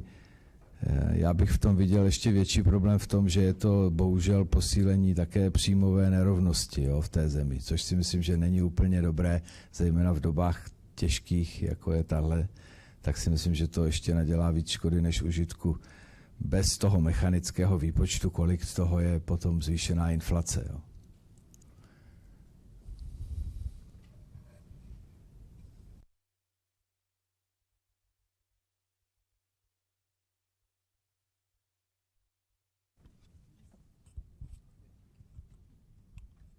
Dobrý den, já bych se chtěl zeptat, jako vy osobně očekáváte inflaci na konci roku 2022? No tak bohužel ty naše momentální prognózy říkají, že až do konce roku se budeme asi potýkat s něčím blízko dvojcifernému číslu. Jestli to bude na konci 9 nebo 10, to vám teď neumím říct, ale to je zase to jednoměsíční datum, ta jednoměsíční hodnota není až tak podstatná. Jo. Bohužel prostě budeme zřejmě sestupovat velmi pomalu z toho píku, který bude někde kolem těch 15%, asi někam směrem, pokud možno pod těch 10, ale kam se dostaneme zrovna v prosinci a budeme to vědět 10. ledna, to vám teď opravdu přesněji neumím předpovědět. Dobrý den, já bych se chtěl zeptat na takzvaný seznam jiných systémově významných institucí, který je na stránkách ČNB, je tam vlastně 5 největších českých bank a vlastně zeptat se, k čemu slouží, jak vlastně máme chápat, jakou tam má roli ČNB. Díval jsem se, že tam vlastně odvádí nějaké kapitálové rezervy, tak jestli je to vlastně, nebo chápat to, že tyhle banky by třeba byly zachráněny nějakým způsobem státem v případě, že by krachly, protože jsou právě systémově důležité pro finanční infrastrukturu. Ano, to všechno vychází z platné legislativy, která mimo jiné právě předepisuje dohledu, což v tuto roli plní ČNB, požadovat po různých institucích, řekněme teď mluvíme o bankách, různou úroveň kapitálové vybavenosti. Mimo jiné, nejen podle jejich velikosti samozřejmě, ale i podle jakési systémové významnosti. Z hlediska toho lokálního trhu, což je český trh, skutečně do té skupiny patří asi těch 5 bank nebo bankovních skupin, které jste zmínil. Oni mají jednak z titulu toho nějakou kapitálovou přirážku, jo, zase ale ještě rozlišenou podle té jejich váhy jakoby v tom systému a to je jedna stránka věci. A druhá stránka věci, samozřejmě pokud by takové instituce hypoteticky se dostaly do obtíží, tak tam totiž podle toho zákona o krizových postupech, no a teď jak se přesně jmenuje, je to na základě té směrnice BRRD, tak se samozřejmě, když nejprve se vyhodnocuje, dohled náš sleduje každý týden, řekněme, situaci v těch bankách podle těch klíčových kritérií, zejména samozřejmě tam je ten ukazatel likvidity. A kdyby nastala situace, jako byla třeba u Sberbank, tak dohled konstatuje v jistém momentě, že tam je fail or likely to fail, jo? To znamená padá nebo pravděpodobně padne. A pak nastupuje zase nějaká předepsaná procedura, která říká, tak teď se je třeba zeptat, jestli ten ústav nebo ten podnik je nějak systémově významný pro stabilitu finančního trhu nebo nějakou jinou veřejnou funkci. A to se vyhodnocuje. Jo? Třeba se řekne, není, to byl případ té Sberbanky nebo nějaké kampeličky, když padla. Ale samozřejmě tady u těchto 5 by to pravděpodobně bylo vyhodnoceno, že je. A pak zase je nějaký předepsaný postup, co se má s tím dít. Jo? Tam přicházejí do úvahy, že existuje nějaký vehikl, který založí ministerstvo financí, na který se převedou ty jeho funkce, aby to bylo zachováno a nějakým způsobem se samozřejmě inkasuje ten kapitál a různé další rezervy, které tam jsou a tak dále. Je to docela složité, ale ten význam je zhruba tak, jak jste naznačil. To znamená, ano, je tam i jiný postup u těchto institucí v případě toho případného selhávání. Jo, je to tak. Dobrý den, pan guvernére. Já bych chtěl zeptat, v současnosti vidíme poměrně vysoké tlaky od odpůrců eura, odpůrců koruny právě k tomu euru. I podnikatele spíš chtějí využívat to euro, protože vidí, že je to euro stabilnější. Myslíte si, že by v současnosti Česko mělo mít euro, bylo být stabilnější v poměru právě té inflaci? A nebo právě vidíte spíš tu výhodu toho, že můžeme si určovat ty úrokové míry, že to je jakoby strategická výhoda koruny? Děkuji. Víte, to je zase taková věčná otázka, na kterou asi není pro všechny určitě neuspokojivá odpověď.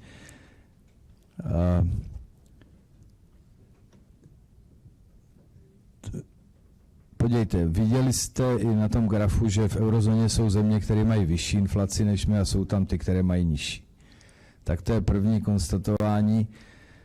Stejně tak to vidíme na nějakém dlouhodobějším hospodářském vývoji, že jsou tam země, které prosperují velice dobře a jsou tam země, které neprosperují skoro vůbec. Čili ono se ukazuje, že na té měně až tolik nezáleží, jo, na samotné měně. Ta měna sama o sobě dlouhodobě prosperitu nezajistí, ať je jakákoliv. Samozřejmě můžete tou měnou hodně pokazit. Pokud budete dělat špatnou měnovou politiku, tak tím můžete hodně pokazit, ať už jste samostatná jurisdikce s vlastní měnou, anebo jste součást nějaké měnové unie.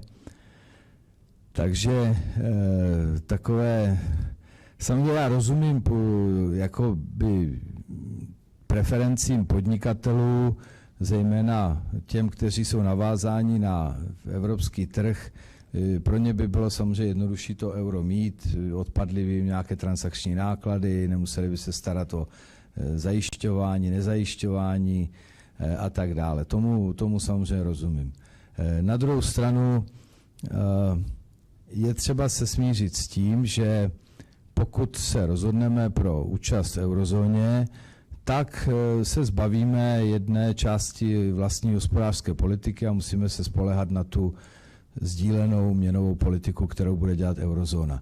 Někdy se nám to bude líbit, někdy se nám to nebude líbit. Ale musíme s tím žít, protože jsme se proto rozhodli, tam jako to není tak, jako že se ožením a zítra se rozvedu.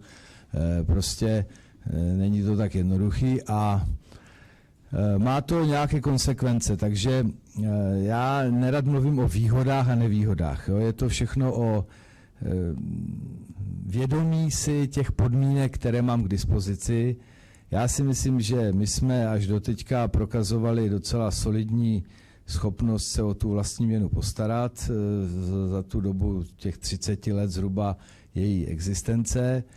Samozřejmě teď zažíváme složité období, ale to, říkám, není, ano, možná to tak vypadá, ale jsou tam jednak jak už jsem říkal, ta metodická srovnání nejsou úplně stejná, ale i tak teda ta naše inflace je relativně vyšší.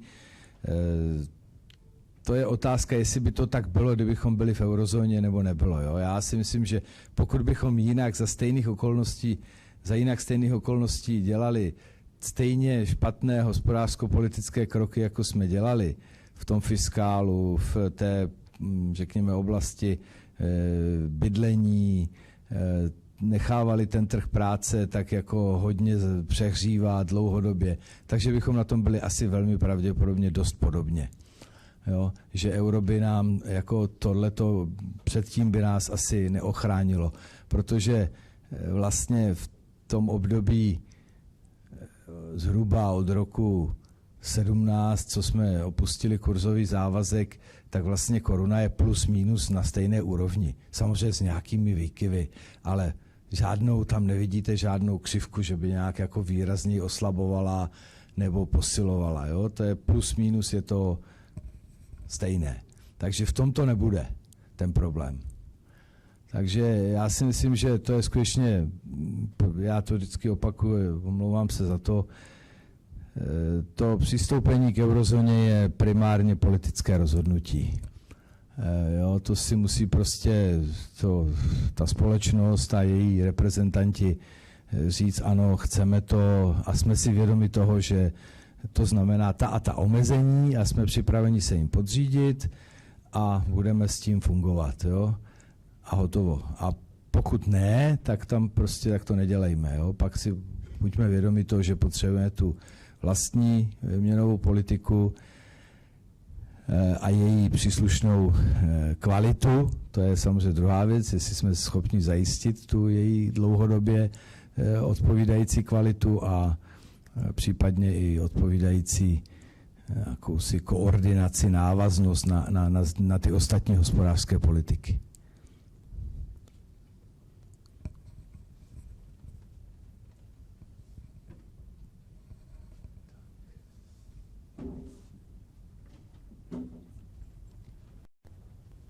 Dobrý den. Já bych se zeptal, jak se jako představitel vlastně České národní banky a monetární politiky díváte na to, že v momentě, kdy vy reagujete, řekněme, správně na zvyšující se inflaci zvyšováním sazeb a podobně, tak kdy je tady potom fiskální politika a její, řekněme, 5000 příspěvek na děti do výše vlastně příjmy do rodinných příjmů do 1 milionu, kdy, řekněme, rodiny s příjmem do 1 milionu nejsou úplně existenčně ohroženy. Děkuji. Tak, jak jsem říkal, vždycky je to i... Podívejte, v tom národním hospodářství je to opravdu o nějakých dlouhodobých rovnováhách a jejich neustálém opečovávání. A to samozřejmě není mechanický proces pouze, prostě ta společnost demokratická má svoje pravidla a má svoje, řekl bych, zákonitosti, takže já rozumím tomu, že vláda nemůže úplně jako rezignovat na reakci na nějakou situaci, která je mimořádná, to je jasný, máme tady vlastně v tomto roce 15% inflaci, plus minus průměru třeba 13, nevím, 14, je to něco mimořádného, máme tady pokles reálných mezd, reálných příjmů, který je na naše poměry skutečně extrémní, velký, tak samozřejmě vláda je těleso, které stojí na nějaké politické legitimitě, odvíjí to od hlasů občanů, od parlamentu, takže nemůže jako na tu situaci úplně rezignovat a nechat jakoby všechno, ať se vyléčí tak jako nějak samovolně a musí dělat nějaké kroky, kterými se snaží uhájit vlastně svoji politickou existenci. Jo? Já vím, že to jako z toho pohledu ekonomického může vypadat jako tak nějak, že to je nějaký plezír, ale prostě ono to není, jo? Protože ta vláda prostě chce přežít, to je logické, na tom jim nelze nic vyčítat, a ono to prostě něco stojí. Takže je jasné, že to samozřejmě má nějaký příspěvek do té celkové poptávky a tím pádem to i určitě nesnižuje inflaci, no ale jde o tu přiměřenost, jo? Jde o tu míru a to je těžké posoudit, rozhodně se necítím jako na to, abych to nějak zásadně teď analyzoval. Pokud je to takováto reakce jednorázová, to znamená, je to vlastně nějaká kompenzace částečná a jednorázová, tak si myslím, že to není zásadní problém z pohledu inflace. Jo, jiná věc je, když vám někdo sníží přímé daně o částku 100 miliard ročně a máte je tam každý rok prostě z tohoto pohledu. Jo. To je mnohem větší problém podle mě. Takže tady mě to nějak jako dramaticky vůbec netrápí a myslím si, že to ani nějak zásadně nezmění ten náš pohled na ten příspěvek fiskálu k té naší letošní inflaci. Otázka je, jestli to je poslední věc a co bude následovat, protože ten tlak se samozřejmě může zvyšovat a vláda se může cítit ohrožená ještě víc. Parlament je parlament, prostě tam to určitě nebude jednoduché, takže uvidíme. Já si dovolím diskuzi uzavřít snad jednodušší, ale osobnější otázkou z publika. Co budete dělat, když už nebudete guvernérem? Tak to je hezká otázka. Tak teď budu odpočívat. Budu tak nějak kolovat mezi Křivoklátskem a Beskydami, kde mám nějaká zázemí a můžu tam vegetovat. Takže budu odpočívat určitě až do konce roku. Mám takovéto karanténní období, že jsem vázán nějakou doložkou konkurenční, takže nemohu ani nikam nastupovat a co bude potom, to nevím, to v tuhle chvíli vůbec jsem ještě neřešil a nemám ani zapotřebí nějak řešit, něco bude. Ještě musím chodit aspoň 2 roky do práce, že ještě nemám důchodový věk. On se nám zvýšil ten důchodový věk správně, to já jsem vždycky podporoval, takže ještě budu muset chodit do práce, no ale doufejme, že to bude už takové klidnější. Tak já moc děkuji panu guvernérovi. Já teda pro něho jedno zaměstnání mám, protože on je ještě pořád členem vědecké rady naší fakulty, takže budu rád, když k nám budete chodit z těch Beskyd nebo z toho Křivoklátska, když k nám zavítáte občas. Takže děkuji moc, děkuji všem za dotazy velice zajímavé a panu guvernérovi za velikou otevřenost a ochotu odpovídat i na dotazy, které někdy mířily velmi hluboko a já si toho vážím. Děkuji všem za účast a budu se těšit zase někdy na setkání, určitě s námi se všemi. Tak já děkuji, já vám chci popřát úspěšný konec akademického roku. Samozřejmě krásné léto a pokud možno už bezcovidové další pokračování studií a akademických aktivit a děkuji vám za milou debatu a mějte se krásně. Děkuji.